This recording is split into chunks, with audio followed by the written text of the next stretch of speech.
दोस्तों, एएसपी साहब महाकुंभ प्रयागराज में अपनी ड्यूटी कर रहे थे। तभी उनकी नजर एक 85 वर्षीय बूढ़े साधु बाबा पर पड़ती है, जो कि वहां पर भीख मांग रहे थे। और वह साधु बाबा कोई और नहीं बल्कि खुद एएसपी साहब के पिताजी होते हैं। जैसे ही एएसपी साहब उनको देखते हैं, एएसपी साहब जो करते हैं, सच्चाई सुनकर आपके भी पैरों के नीचे से जमीन खिसक जाएगी।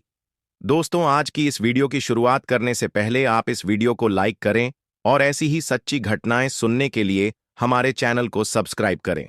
दोस्तों, इस घटना की शुरुआत होती है उत्तर प्रदेश के कानपुर जिले से, जहां दोस्तों वसंतलाल प्रजापति जी रहा करते थे, जिनका 14 साल का बेटा था, जिसका नाम निकू था। वसंतलाल जी नशे के बहुत ज्यादा आदी थे। कई साल पहले जब निकू 2 वर्ष का था, तब उनकी पत्नी दुनिया छोड़कर चली गई थी। तब से ही वसंतलाल प्रजापति जी नशे बहुत ज्यादा आदी हो चुके थे। वे दिन भर मेहनत मजदूरी करते और रात में नशा करते। निकू पर भी वे बहुत ज्यादा गुस्सा किया करते थे, क्योंकि निकू पढ़ाई में थोड़ा कमजोर था। निकू उतने अच्छे नंबर नहीं लाता था और बाकी बच्चे बहुत अच्छे नंबर लाते थे, तो वसंतलाल जी को इस बात से बहुत ज्यादा गुस्सा भी आता था। वे आए दिन निकू के साथ मारपीट किया करते थे। कई बार उसे रात रात भर के लिए घर से बाहर निकाल दिया करते थे। दोस्तों, धीरे धीरे समय बीतता जाता है। निकू की 10वीं की परीक्षा होती है और निकू उस परीक्षा में फेल हो जाता है। और निकू के जितने भी मित्र होते हैं, आस पड़ोस के जितने भी लोग होते हैं, वह सब बहुत अच्छे नंबर से पास हो जाते हैं। कुछ लोग वसंतलाल जी को ताना मारते हैं कि आप तो नशा करते ही करते हैं, बेटा भी नशा ही करेगा। बाप बेटे पर बिल्कुल भी ध्यान नहीं देता।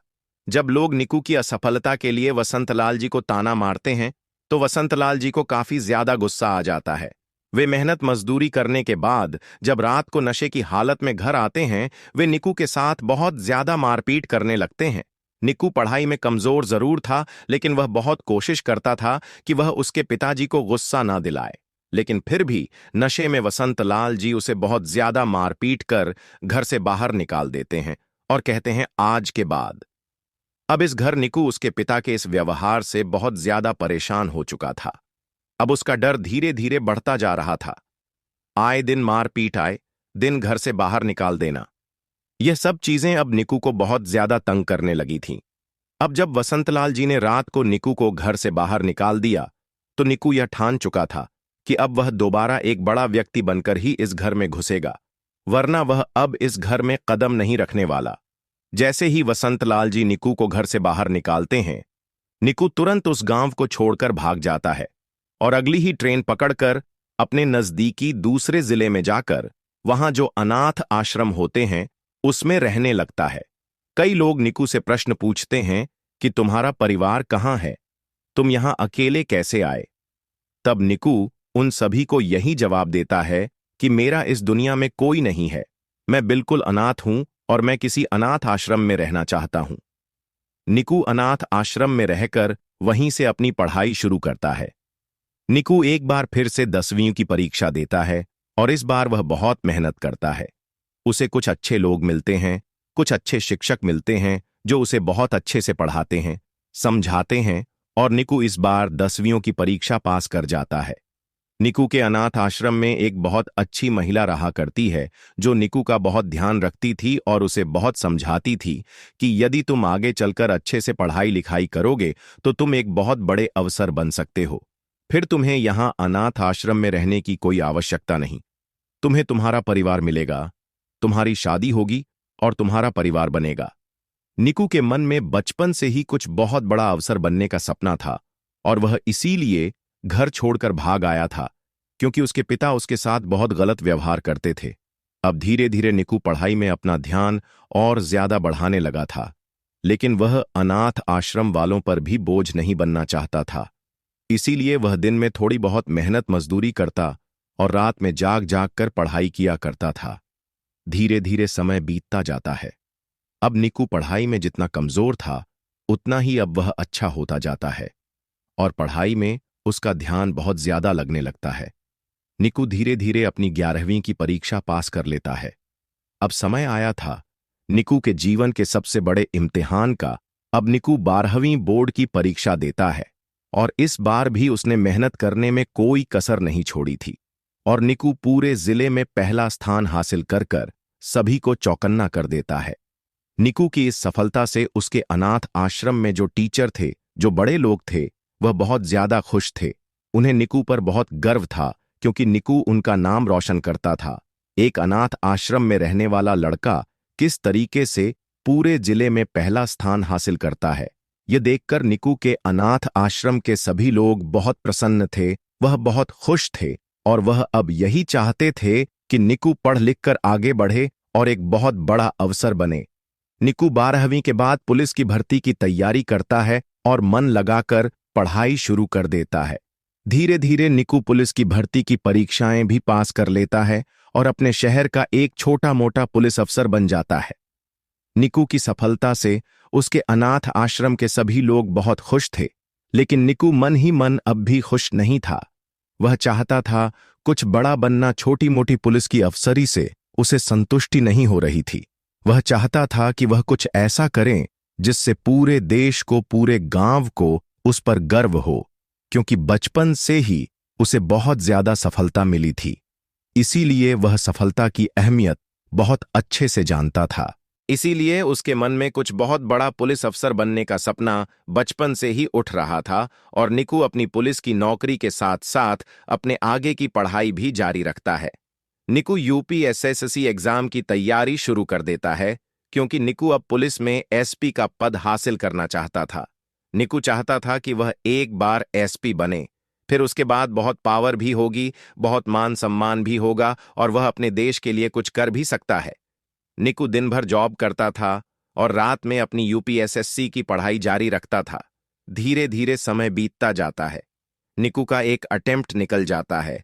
वह परीक्षा क्लियर नहीं कर सकता। दूसरा अटेम्प्ट भी निकल जाता है, उसमें भी उसकी परीक्षा क्लियर नहीं होती। लेकिन तीसरे अटेम्प्ट में निकू बहुत मेहनत कर कर दिन रात एक कर देता है और आखिरकार तीसरे अटेम्प्ट में निकू अपनी यूपीएसएससी की परीक्षा बहुत ही अच्छे नंबरों के साथ निकाल लेता है। और अब समय आया था निकू के इंटरव्यू का। निकू इंटरव्यू भी बहुत मेहनत से पास कर लेता है। कुछ समय निकू की ट्रेनिंग चलती है। कुछ महीनों बाद निकू को अपनी पोस्टिंग मिल जाती है। निकू अपने एएसपी के पद पर काम कर कर बहुत खुश। उसके अनाथ आश्रम के लोग भी उस पर बहुत गर्व करते थे। पूरे गांव को निकू पर बहुत गर्व महसूस होता था। एक दिन निकू अपने पिता से मिलने गांव जाता है क्योंकि बहुत समय बीत चुका था।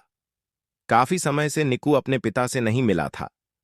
अब निकू जब अपने गांव जाता है तो उसे पता चलता है कि उसके पिताजी अब वहां नहीं रहते हैं। निकू बहुत परेशान हो जाता है और गांव के लोगों से पूछताछ करने लगता है कि यहां जो व्यक्ति रहते थे वह कहां गए। तब गांव के कुछ व्यक्ति निकू को बताते हैं कि उसके पिताजी नशे के बहुत ज्यादा आदी हो चुके थे और नशे में वह पूरी तरीके से बर्बाद हो गए थे और अब वे कहां गए, कहां रहते हैं, कोई नहीं जानता। यह बात निकू को बहुत निराश करती है। वह बहुत मायूस होता है और वहां से निकल जाता है। निकू कुछ सालों तक अपनी नौकरी बहुत अच्छे से कर रहा होता है। फिर समय आता है 2025 महाकुंभ प्रयागराज का। जी हां दोस्तों, प्रयागराज में सदी का सबसे बड़ा महाकुंभ लगने जा रहा है क्योंकि पूरे 140 सालों के बाद आया है। दोस्तों, प्रयागराज महाकुंभ में निकू को नौकरी करने का आदेश मिलता है। वहां पर निकू को ड्यूटी करने जाना होता है। महाकुंभ की तैयारियां कई महीनों पहले से चलती आ रही हैं। लाखों की संख्या में लोग महाकुंभ की तैयारियां देखने पहुंच रहे हैं। निकू एक बहुत ही ईमानदार और साफ दिल का व्यक्ति था। वह महाकुंभ में भी अपनी सेवाएं बहुत अच्छे से ईमानदारी से दे रहा था। जब भी किसी व्यक्ति को कोई तकलीफ होती तो निकू खुद जाकर उस व्यक्ति से बात करता, खुद जाकर उस व्यक्ति की परेशानी और उसकी तकलीफ समझता और उससे जो भी हो सकता था उस तरीके से वह उस व्यक्ति की तकलीफ का हल निकालने का प्रयास करता था। लोग और प्रशासन निकू की इस मेहनत से, निकू के इस कार्य से बहुत खुश थे, बहुत प्रसन्न थे। एक दिन की बात है, निकू को अपने गुप्त सूत्रों से एक खबर मिलती है कि महाकुंभ की भीड़ का फायदा उठाकर कुछ लोग साधुओं का रूप बनाकर गरीब लोगों के साथ लूटमार कर रहे हैं, उनके साथ जबरदस्ती वसूली कर रहे हैं। निकू उन गुंडों को पकड़ने के लिए एक बहुत ही असरदार योजना बनाता है। वह सिविल ड्रेस में बिना वर्दी के नकली दाढ़ी मूंछ लगाकर रूप बदलकर महाकुंभ में आए। वह उस स्थान पर घूमने लगता है जहां पर गरीब लोगों के साथ बहुत ज्यादा लूटमार हो रही है। तभी वह देखता है कि कुछ साधु किसी गरीब को धमका रहे हैं और उसके हाथ में से कुछ थैली छीन रही है। निकू तुरंत मदद करने उनके पास जाता है और वहां पर जितने भी साधु होते हैं उन सभी को अरेस्ट करके थाने ले आता है। जब उन लोगों से पूछताछ करी जाती है तब पता चलता है कि वे अधिकतर नकली साधु हैं। साधु के भेष में चोर है, गुंडे हैं जो कि गरीबों को ठगने का काम करते हैं। लेकिन उन्हीं में एक व्यक्ति निकू को ऐसा नजर आता है जो चुप चुप रहता है, कुछ बोलता नहीं है। जब निकू उस व्यक्ति से पूछताछ करने जाता है तब भी वह व्यक्ति कुछ नहीं बोलता। तब निक्कू उस व्यक्ति के साथ थोड़ी सख्ती से पेश आता है और चिल्लाकर पूछता है, आप क्यों लूटमार कर रहे हैं? तब वह व्यक्ति बोलता है, हम कोई लूटमार नहीं कर रहे, हम तो असली साधु हैं। हम बैठकर भिक्षा मांग रहे थे और कुछ नहीं कर रहे थे। तब निक्कू उन साधु का झोला चेक करता है। तभी उसमें से निक्कू को उस साधु का आधार कार्ड मिल जाता है और आधार कार्ड पर नाम लिखा होता है वसंतलाल प्रजापति। निक्कू वहां आधार कार्ड देखकर हैरान हो जाता है क्योंकि वह आधार कार्ड और किसी का नहीं बल्कि उसके उन्हें पिता का था, जो कि अब उस गांव में उसे मिल नहीं रहे थे। निक्कू उनसे पूछता है, यह आधार कार्ड किसका है? आप इसे पहचानते हैं? तो वह साधु कहता है, यह मेरा ही आधार कार्ड है। निक्कू ध्यान से उन साधु महाराज को देखने लगता है। वह उन साधु महाराज की दाढ़ी और उनके बाल हटाकर जब चेक करता है तो निक्कू हैरान हो जाता है। निक्कू के पैरों के नीचे से जमीन खिसक जाती है क्योंकि वह व्यक्ति कोई और नहीं था, वह व्यक्ति वसंतलाल जी थे जो कि निक्कू के पिता हैं। निक्कू उनसे कहता है, पिताजी आप इस हालत में कैसे? आपने मुझे पहचाना नहीं। लेकिन वसंतलाल जी अभी इस स्थिति में नहीं थे कि वह निक्कू को पहचान सके। उनकी उम्र भी बहुत ज्यादा हो चुकी थी और निक्कू अब बहुत बड़ा हो चुका था, इसीलिए वसंतलाल जी उसे पहचान नहीं पा रहे थे। लेकिन निक्कू वसंतलाल जी को बहुत सारी बातें याद दिलाता है, बहुत सारी चीज बताता है और वसंतलाल जी को दवाई देता है, उनकी दाढ़ी कटवाता है, बाल कटवाता है, उन्हें एक सही रूप में लेकर आता है। तब वसंतलाल जी समझने की हालत में आते हैं और निक्कू को पहचान पाते हैं। तब वसंतलाल जी निक्कू से माफी मांगते हैं कि मुझे क्षमा कर देना, मैंने उस दिन तुम्हें घर से बाहर निकाल दिया था। लेकिन निक्कू उन्हें कुछ नहीं कहता, वह उन्हें हंसते हंसते क्षमा कर देता है और कहता है कि यदि आप मुझे उस दिन घर से नहीं निकालते तो शायद आज मैं यहां नहीं पहुंच पाता। निक्कू उन्हें पूरी घटना बताता है कि उसने घर से निकलने के बाद कहा, अपनी जिंदगी बिताई, कैसे कैसे उसने क्या किया और आज वह इतने बड़े पद पर कैसे आया है। तभी निक्कू वसंतलाल जी से पूछता है कि आपकी यह हालत कैसे हुई। तब वसंतलाल जी निक्कू को बताते हैं कि मैंने नशे का साथ नहीं छोड़ा, तुम्हारे जाने के बाद भी मैं और ज्यादा नशा करने लगा। तुम्हारी और तुम्हारी मां की याद में मैं बहुत ज्यादा नशा करने लगा था। तुम्हें जब मैंने घर से निकाला उसके बाद मुझे पता चला कि तुम मेरे लिए कितने अनमोल थे, तुम मेरे लिए कितने कीमती थे। तुम पढ़ाई में कमजोर जरूर थे, लेकिन तुम मेरा हाथ बटाने के लिए काफी मेहनत करते थे। तुम घर का सारा काम करते थे और बहुत अच्छे से मेरे साथ बर्ताव करते थे। लेकिन फिर भी मैंने तुम्हें घर से बाहर निकाला और उसके बाद धीरे धीरे नशे मुझे पूरी तरह बर्बाद कर दिया। अपना घर भी चला गया, मुझे कोई काम भी नहीं देता था। स्थिति ऐसी आ गई थी कि मुझे भीख मांग मांग कर गांव में गुजारा करना पड़ता था। जैसे ही मुझे पता चला कि प्रयागराज में महाकुंभ लगने जा रहा है, मैं अपना झोला उठाकर ट्रेन पकड़कर बिना टिकट के प्रयागराज आ गया। ट्रेन में से भी मुझे 2 बार टीटी ने उतार दिया था। मैं 5 से 6 ट्रेन बदल बदल कर यहां तक पहुंचा हूं और पिछले कुछ दिनों से भीख मांग मांग कर ही अपना गुजारा कर रहा हूं। अब निक्कू वसंतलाल जी से कहता है कि अब आपको परेशान होने की कोई आवश्यकता नहीं है। निक्कू वसंतलाल जी को अपने साथ अपने सरकारी घर में ले जाता है और वसंतलाल जी को बहुत खुश रखने लगता है।